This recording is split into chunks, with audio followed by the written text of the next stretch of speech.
última llamada para los pasajeros del vuelo Jetlag. Por favor, diríjanse a la puerta de embarque.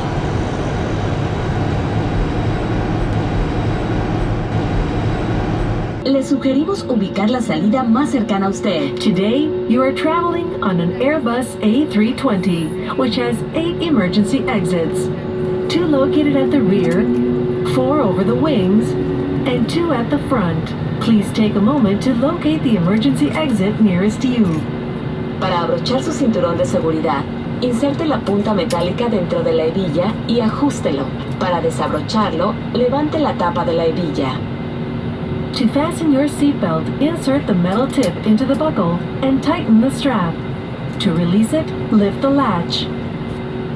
El sistema de presurización es controlado automáticamente, pero en caso de pérdida de presión en la cabina, los compartimentos localizados arriba de sus asientos se abrirán automáticamente. Permítanme compartir con ustedes algunos detalles de nuestro vuelo. Estamos autorizados por la torre de control a taxiar a la pista sur.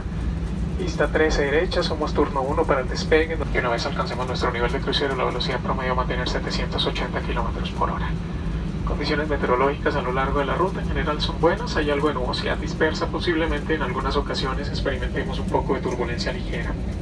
Yo entiendo que esa turbulencia es bastante incómoda para la mayoría de ustedes, pero en ningún momento va a afectar la seguridad de nuestro vuelo.